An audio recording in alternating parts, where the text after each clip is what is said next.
Hi again and Happy New Year. Ryan Miller here with Etna Interactive. And we're going to be talking today about startup elective medical practices. So new plastic surgery practices, medical spas. And looking back over the last 20 years, we've helped a lot of, really ambitious entrepreneurs get their new clinics started. But we're not going to talk about them today. We're going to talk about the group of clinics that come to us maybe 2 to 5 years in and have made some painful mistakes. We're going to look back over those examples and share 12 lessons that we've learned and talk about how you can avoid those same mistakes. So the first I want to talk about is really the importance of your people. It's a challenging thing to decide, especially if you're potentially starting up on a shoestring, which roles are most important. I'll make the case today that it's not about the specific role that you hire, but the individuals that you use to populate those roles. If you're looking for inspiration to help guide you in forming your initial framework for hiring your first few employees, I want to recommend this particular book, Powerful. It's by Patty McCord of Netflix, and it's a great way to ground yourself and set some inspiring ideas for the people that you bring into your practice from the very beginning and how you approach recruiting throughout the life of your clinic. The second thing we want to talk about is often one of the first decisions you're going to have to make, which is the acquisition and establishing a domain name, a website address that will govern your practice. Now, it's very easy to purchase a name that's maybe the city that you're going to be in plus the type of thing that you're going to do, right? Raleigh Med Spa, or to buy your own name. The challenge that we see in both of these instances is they're not forward-looking enough and they can limit you in the future. So imagine, would you possibly relocate your business someday? Or maybe you want to bring in young associates at some point in the future. It's more and more difficult as time goes on to shift authority and popularity from one domain name to another. And if you choose in a manner today that's short-sighted, you can limit your opportunities in your future.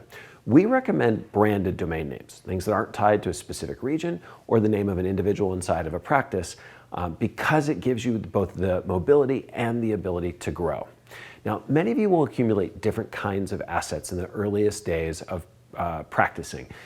For aesthetic providers, these might be before and after photos.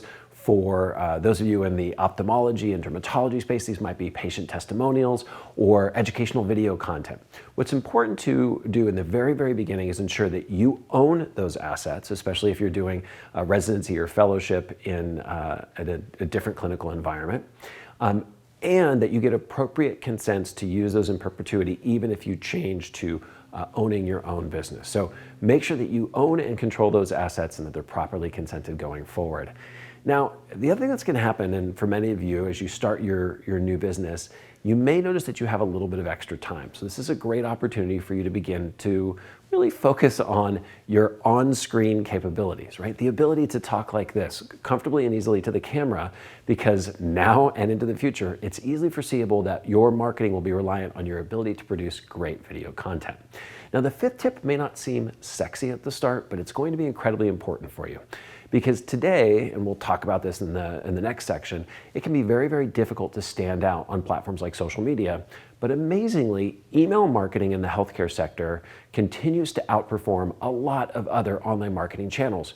In fact, what we see today is about 1 in every 4 people who receives your email marketing communication will actually open it, and about 1 in 10 of those will act. Now, that number may sound small, but as you grow your clinic over time, the larger your list size, the more economical email marketing becomes. So don't delay. From the very beginning, commit to the idea of capturing subscribers both on your website and inside your clinic, because as you grow that list, it's going to become less and less expensive to reach more and more people who've had an experience, the positive experience, ideally, with your clinic. Now, a lot of you are going to come right out of the gate and say, hey, I'm going to become a social media star, and social media is going to become a major driver for my business.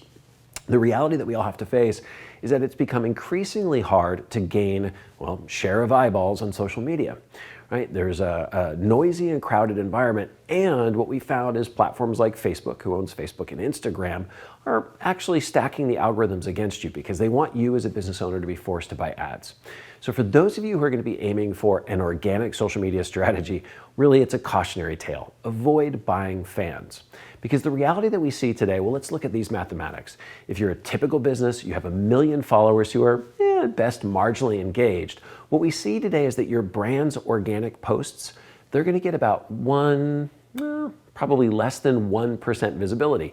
So that means anything you post at best is going to reach about 15,000 people. But there's a different kind of social media mathematics that can work in your favor.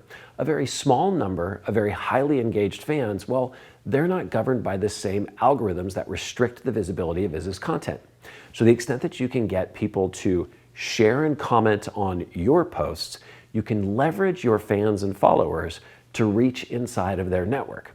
Looking at the example here, just 135 loyal and engaged followers on Facebook, who each on average we find today have about 338 fans. Well, that's actually going to give you a much broader reach, and you'll reach the same number of people, about 15,000 people, when compared with that business that has 1 million marginally engaged followers. The seventh tip here is really understanding that when you get out of the gate, you're going to be hungry, right? You're going to want to see patients right away. And for a lot of clinics, they choose to turn to what's called pay-per-click advertising or paid search marketing in order to buy their way to the top of search results and attract patients right away. The easy thing to take for granted here is those marketplaces today are very expensive. And it can take anywhere from 200 to 400 clicks to get a single patient inside your clinic. Now, obviously the risk there is if you're paying several dollars per click or more, you can easily pay more for the patient than you're going to earn through their treatment. That's called a money-losing scenario. So today what we use is very sophisticated. We use predictive modeling to tell us in advance for the particular procedures that you're interested in the market where you're operating, whether or not you can profitably operate PPC. Now, the eighth thing that we want to talk about here is the reality of the world that we exist in today. When you enter practice anytime after this video is recording, it's the norm that patients expect you to be able to service them on the phone, by email, in an SMS text message, in live chat, and often directly on social media platforms like Facebook and Instagram. So from the very beginning, you need to set your people up with the right technology and the right training to engage in multi-channel customer service. I know that it's going to be a big deal on day one just to get somebody to answer the phones the way that you want, but you're going to need to not be myopic, to look at the big picture and ensure you're servicing patients where and how they want to be serviced. Now, tip number 9, we need to take a moment and give a nod to online reputation and its importance. The reality, the truth here is that the healthcare sector is second only to travel and restaurants in terms of the popularity of your online reviews. You can see that in the chart that's on the screen right now.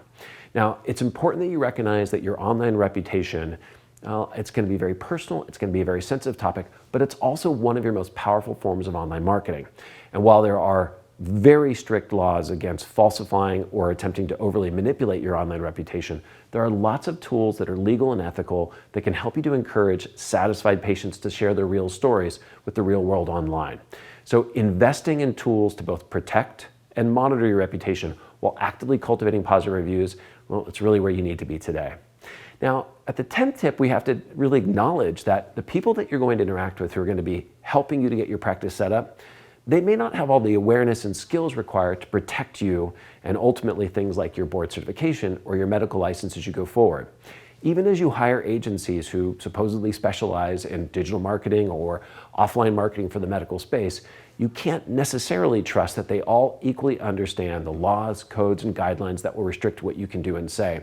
And especially in the earliest days, if you're entering into a private practice, while you're still working towards something like a board certification, you need to be very careful and involved and have open conversations about what everybody understands to be the guidelines that are going to control what you say and, more specifically, how you say it online.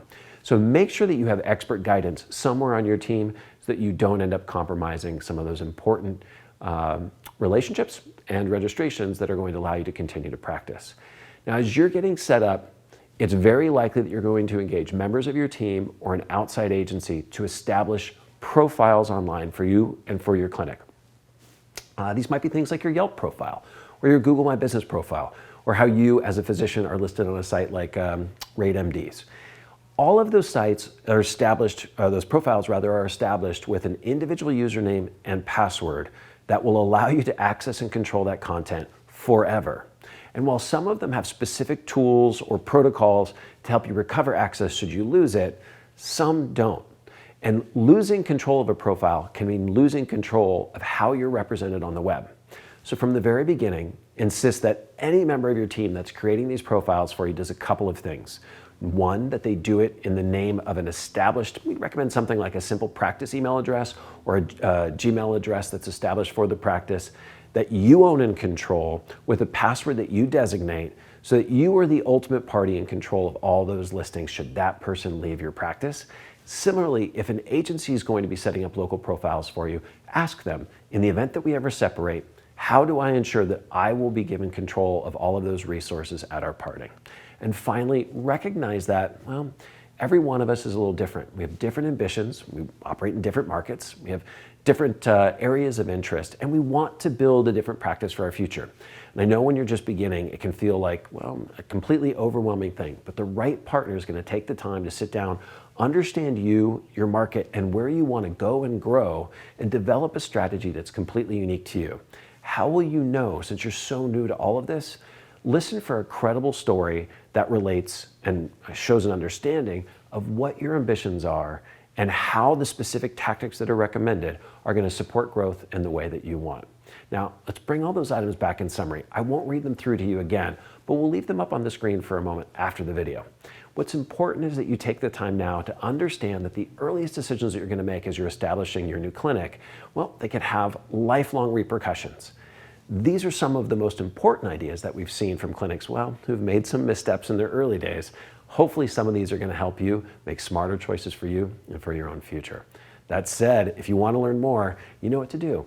Subscribe to our newsletter, make sure you don't miss any messages or videos just like this. Follow us on Facebook, you can communicate with us there, and of course, if you have any questions, I welcome them. You can send them directly by email at the address on the screen.